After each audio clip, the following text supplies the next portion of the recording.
What would Jesus do? It's a question many people ask themselves, but in our modern age, the answer is often unclear. War, abortion, gun control.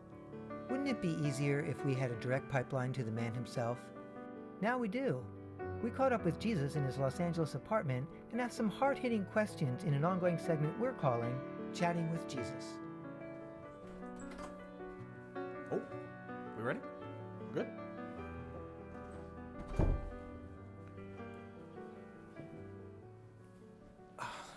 Can you hear me? Does this look all right? Okay. Jesus, thanks so much for being here. Oh, thank you for inviting me.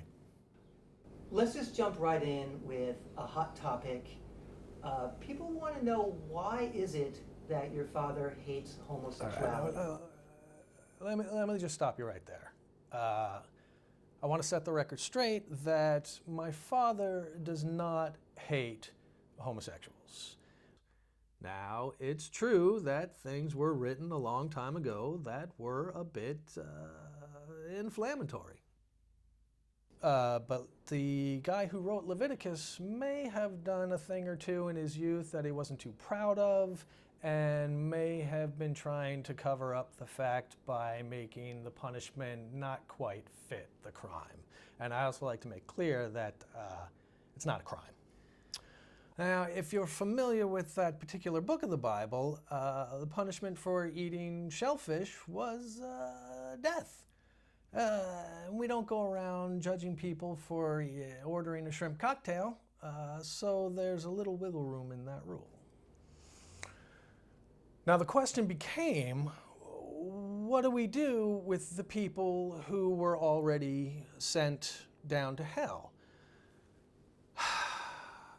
It was first circle stuff, very light punishment.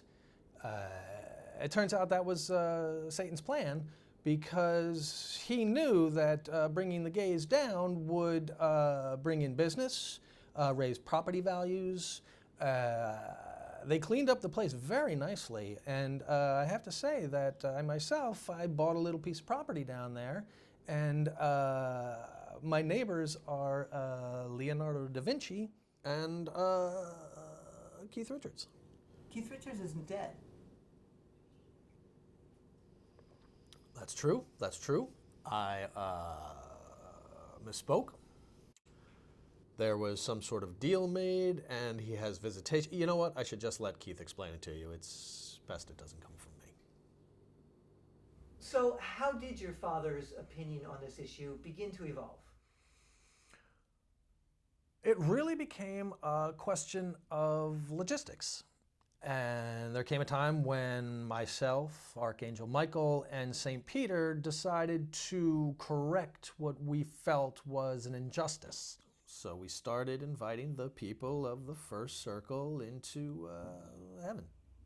Now, we couldn't just waltz them through the pearly gates, so we decided to slip them in the back door. Sorry. It's not even my joke. Michael came up with that. You know, for military guys, got a pretty good sense of humor. But anyway, it's not like God didn't know what we were doing.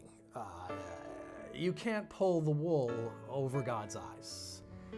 And it just got to the point where 11 million people were not going to be deported back to hell.